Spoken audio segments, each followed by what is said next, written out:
Probablemente ya has oído hablar de la ley de la atracción. Quizás viste videos, leíste libros o te encontraste con frases como «atraes lo que piensas», «el universo conspira» o «solo necesitas creer y sentir para que suceda». Pero, ¿y si te dijera que esto no es nada nuevo? ¿Y si el verdadero origen de esta idea no estuviera en libros modernos ni en documentales de autoayuda, sino en uno de los libros más antiguos y sagrados de la humanidad, la Biblia? Sí, la misma Biblia que millones de personas siguen desde hace siglos, ya contenía códigos espirituales poderosísimos sobre manifestación, abundancia y creación de la realidad. Mucho antes de que Napoleon Hill, Joseph Murphy o cualquier otro autor hablara de esto. La diferencia, que esos códigos estaban ocultos en un lenguaje espiritual, y por eso la mayoría nunca los notó. Muchos rechazan la idea de usar la espiritualidad para atraer prosperidad, como si la riqueza fuera pecado y desear más fuera una ofensa a Dios. Pero, ¿y si fuera todo lo contrario? ¿Y si desear más, con fe, claridad y responsabilidad, fuera una de las formas más legítimas de honrar al Creador? En este video vas a ver la fe con otros ojos. Vas a entender que orar no es solo pedir, es co-crear, y que todo lo que buscas afuera puede en realidad estar mucho más cerca de lo que imaginas, dentro de ti. Durante mucho tiempo nos enseñaron a creer que existe una separación clara entre fe y prosperidad. Por un lado, la espiritualidad, vinculada a la humildad, a la renuncia, a conformarse con poco. Por el otro, el dinero, asociado a la ambición, al ego y hasta a la corrupción. Y es precisamente allí donde nace uno de los conflictos más profundos que viven millones de personas.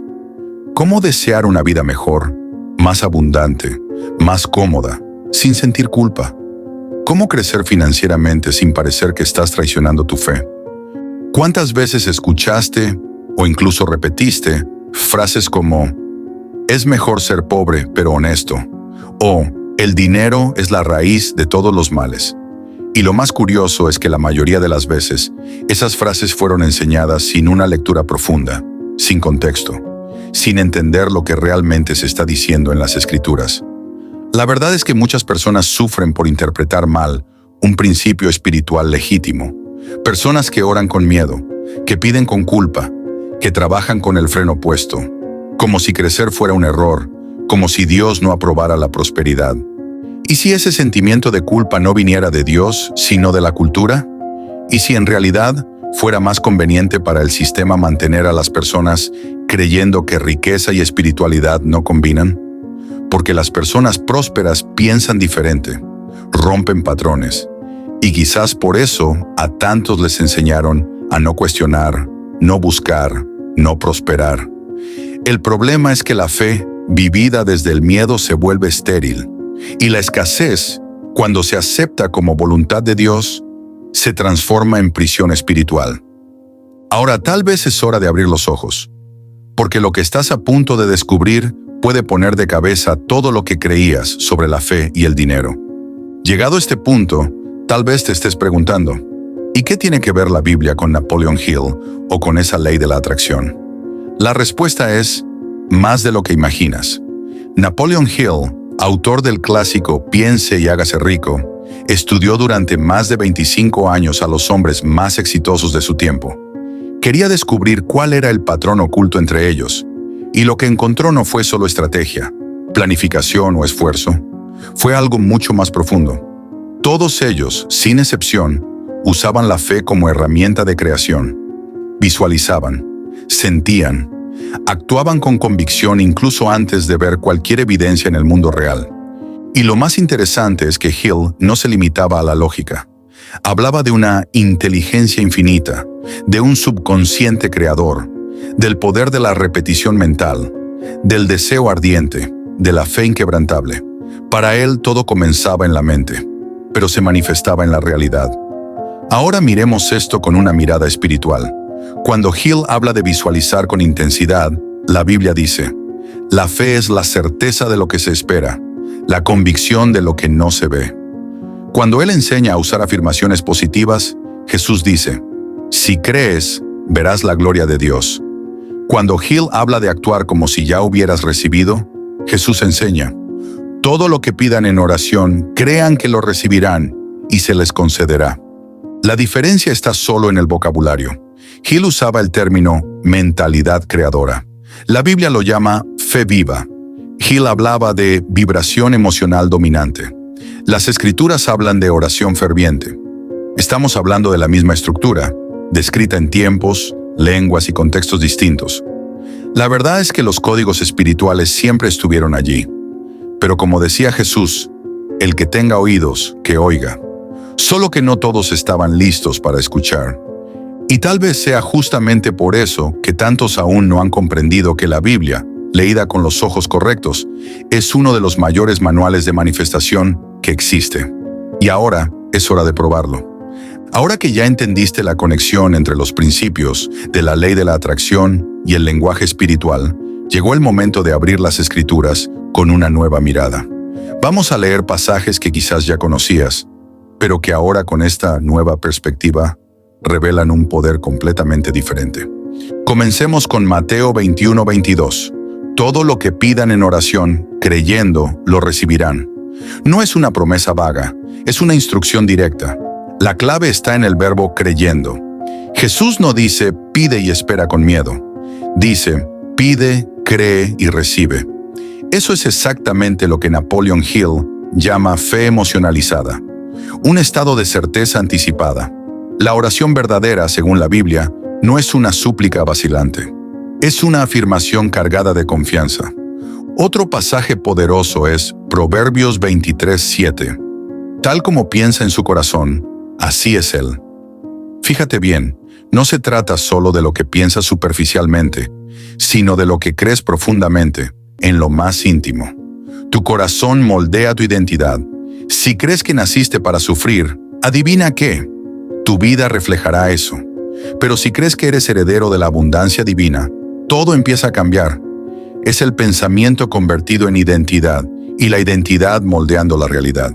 Vamos más profundo. En Hebreos 11:1 leemos: la fe es la certeza de lo que se espera, la convicción de lo que no se ve. Quizás esta sea la definición más precisa de lo que hoy llamamos manifestación. Tener fe es actuar como si lo invisible ya estuviera garantizado. Es anticipar la victoria antes del resultado. Es vivir como si la bendición ya fuera real. Y en el comienzo de todo, en Génesis 1:3, Dios dijo: sea la luz, y hubo luz.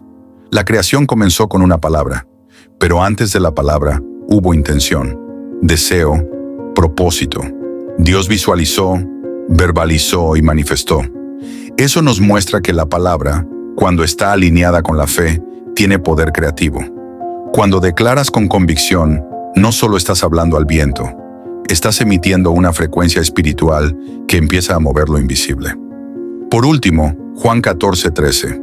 Y todo lo que pidan en mi nombre, lo haré, para que el Padre sea glorificado en el Hijo.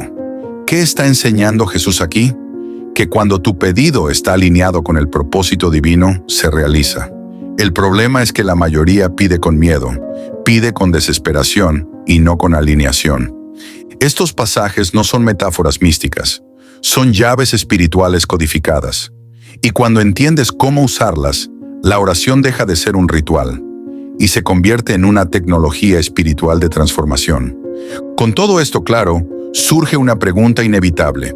Si la Biblia realmente contiene estos códigos de manifestación, ¿por qué la mayoría de las personas aún vive en escasez? ¿Por qué tantos oran cada día, van a la iglesia, leen la palabra, pero siguen luchando para pagar las cuentas, sintiéndose atrapados en ciclos que nunca cambian? La respuesta es dura, pero liberadora, porque la mayoría no cree verdaderamente en lo que dice creer. Hay una diferencia enorme entre repetir una promesa bíblica y encarnar esa promesa. Mucha gente habla de fe, pero en el fondo duda. Ora por sanidad, pero ya se imagina enfermo.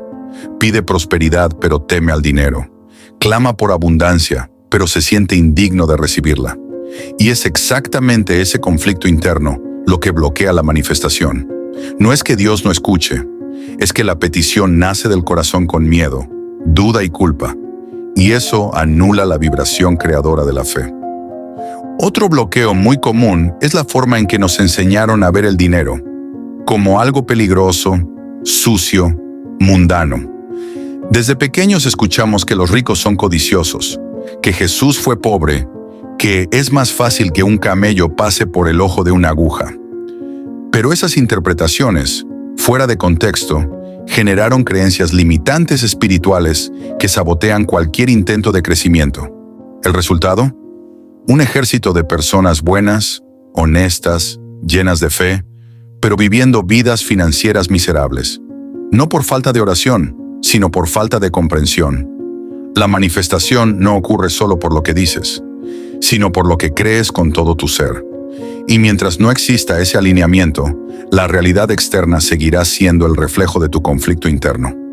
Pero ahora que esta verdad está expuesta, estás listo para el siguiente paso: aprender cómo alinear fe, intención y acción de forma práctica, poderosa y totalmente bíblica. Ahora que entendiste dónde está el bloqueo, llegamos al momento más poderoso de este video: cómo usar la fe como una verdadera fuerza creadora, tal como la Biblia lo enseñó desde siempre, aunque casi nadie lo haya aplicado conscientemente. Y aquí vamos a simplificar este proceso en 3 pasos claros, prácticos y profundamente espirituales. Primer paso: visualiza con fe. Sí, la visualización no es solo una técnica moderna, está completamente conectada con lo que la Biblia llama esperanza viva, esa certeza que aún no se ve, pero ya se siente. Antes de cada milagro, Jesús ya veía la victoria. Antes de cualquier transformación, Él ya había visualizado el final con claridad.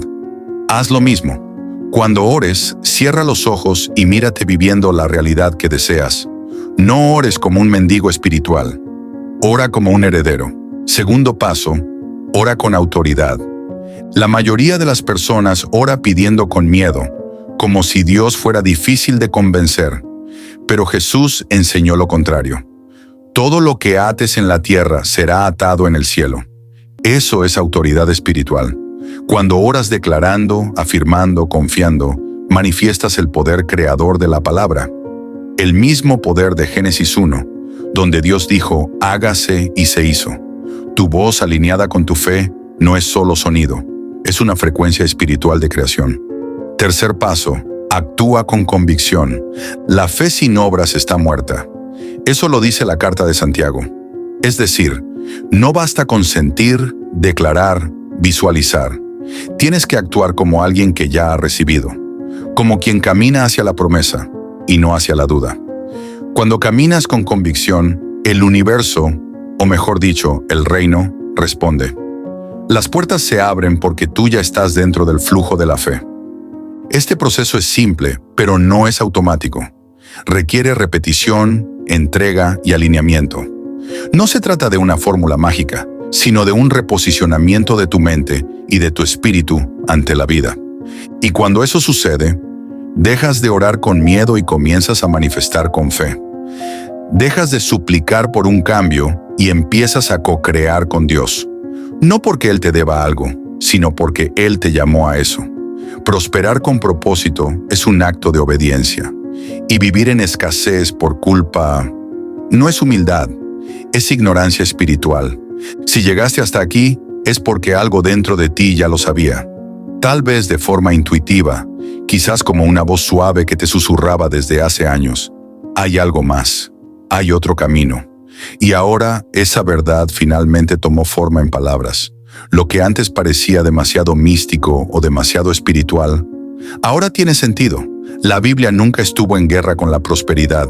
Siempre enseñó manifestación, creación consciente, alineamiento entre fe y acción. El problema es que la mayoría nunca tuvo los ojos abiertos para ver esos códigos. Pero tú sí. Ahora sabes que orar es más que hablar, es vibrar. Que creer es más que esperar, es vivir como si ya fuera. Que manifestar no es egoísmo, es obediencia al propósito que Dios plantó en ti. Entonces, la pregunta ahora es simple. ¿Qué vas a hacer con este conocimiento? ¿Lo vas a dejar pasar como un video más? ¿O vas a usarlo como una nueva forma de orar, actuar y vivir? Si este mensaje te tocó, mira el video que aparece aquí al lado. donde te revelo los 7 errores que bloquean tu manifestación, incluso cuando tienes fe. Y cuéntame en los comentarios, ¿cuál de estos pasajes bíblicos ya no vas a volver a ver con los mismos ojos?